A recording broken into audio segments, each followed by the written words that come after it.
দিল্লিতে সিদ্ধান্ত হয়েছে নাকি হাসিনা আবার আসবে। পাগলের সুখ মনে মনে, কাগজ ওড়ায় টেহা গুনে। পাগলের সুখ মনে মনে, কাগজ উড়ায় তাহা গুনে।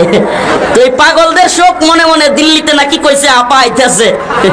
এখন হেলো আপা, জি আপা, খাইছেন আপা, বইছেন আপা, এই দল খুব খুশি হয়ে গেছে গা। তোরা একটু খুশি থাক, তাও একটু সান্ত্বনা তো পাইছে নাকি? হ্যাঁ, আপা আইতেছে, সান্ত্বনা। আচ্ছা ঠিক আছে, আপা আইবেন, আপা আসুক, আমরাও চাই। আফারে আমার তো ইচ্ছা আপা আওয়ার পরে মতিঝিলের শাপলা চত্বরে ট্রেনের উপর ঝুলাইয়া প্রথম 2-3 দিন টানা তারে জুতা মারতে দেওয়া হবে। এরপরে মারতে মারতে এরপরে তাকে মৃত্যুদণ্ড দেওয়া হবে। কতদিন জুতা আর ঝাড়ু আর থুতু দিতে দিতে হবে না সারা দেশবাসীকে? এদেশে আলেম ওলামাদেরকে জেলে নিয়েছে আওয়ামী লীগ, ঠিক কি ঠিক না? রিমান্ডে নিয়েছে আওয়ামী লীগ, ঠিক কি ঠিক না? ফাঁসির কাস্টে দেশের সর্বোচ্চ আলেমদেরকে ঝুলিয়েছে আওয়ামী লীগ।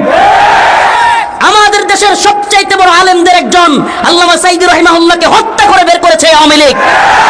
এই আওয়ামী লীগ ছোট ছোট বাচ্চাদেরকে গুলি করে হত্যা করেছে।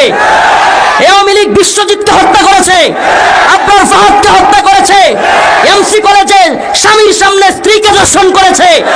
এই আওয়ামী লীগ হাজার হাজার কোটি টাকা বিদেশে পাচার করেছে। এই আওয়ামী লীগ দেশকে দিল্লির গোলামে পরিণত করেছিল। এত অপরাধ করবার পরেও তোদের হিম্মত হয় কিভাবে? বাংলার জনগণ এখনই ভুলে গেছে, এখনই ভুলে গেছে। যদি লাফালাফি করিস গ্রামে গঞ্জে ভালো আছিস রে ভাই, কিন্তু বাংলার জনগণকে আর অশান্তি দিতে চাইলে, মুনাফিকি করতে চাইলে গ্রামে গঞ্জেও ভালো থাকতে দেওয়া হবে না। এদের প্রত্যেকটাকে গ্রামে গঞ্জে প্রতিহত করতে হবে। যেইটা মাথা বসাইতে চাইবে ওটা নাক ধরে চাপ দিতে হবে।